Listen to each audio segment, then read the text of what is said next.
Gordon, this time yesterday we were listening to the former Prime Minister Paul Keating at the National Press Club. For anyone who was watching, they would have heard that he was scathing of the subs deal with the US.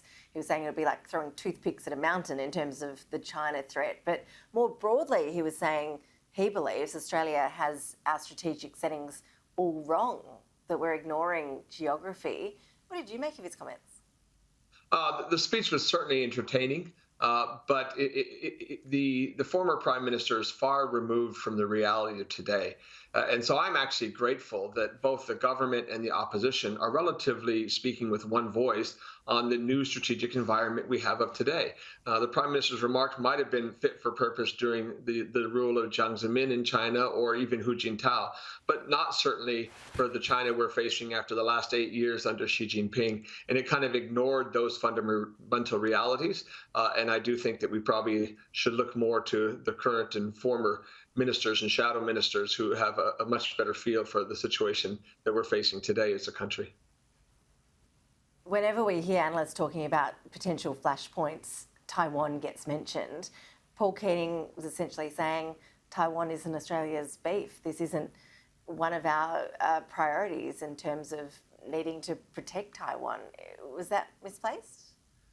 I find that line of thinking kind of bizarre, and I understand it. After a history of Australian involvement in places like Afghanistan and Iraq, where we can question whether or not we have a national interest of being involved whatsoever. But Taiwan is actually much closer and much more to the heart of the world that we want to live in. We can't espouse a rules-based order and then say we don't care about the 25 million democratically the democratic society of Taiwan, particularly when any contingency on the Taiwan in the Taiwan Straits or with Taiwan would almost immediately involve very important partners of Australia, including Japan, certainly the United States, and would have massive ramifications for the world in which we live. And so a notion that somehow Taiwan is something that could be just shunted off for the Americans to handle is actually deeply counterproductive. I'm firmly someone who believes that the more we multilateralize these issues, the more Japan, Europe, the UK, France, Australia, and the United States say that we have a shared interest in peace and stability, including peace in Taiwan, the more that complicates decision-making for China. So the notion of us just setting that aside, I think, is counterproductive. And what about his assertion about the UK having no relevance, essentially, in the Indo-Pacific, and his comments about India not interested in looking towards this part of the world?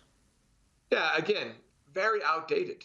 That's not the world we live in. If you look at what India has done in the Quad over the last 2 years, things that we never would have thought possible.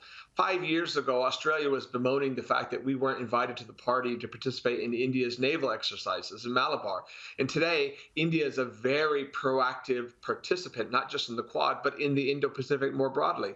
Likewise, despite the self-own of Brexit and the difficulties that UK is going through in that process, the fact that over the last month they had an aircraft carrier battle group, floating through this region, they continue to assert their presence in the region, along with a German frigate, along with the French assertion of their Indo-Pacific role. I think those are all very positive developments.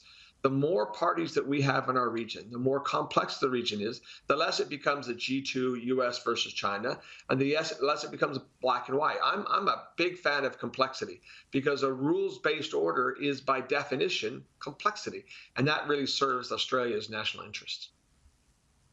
Gordon Flake, always appreciate you sharing your expertise with us. Thank you so much. My pleasure. Thank you.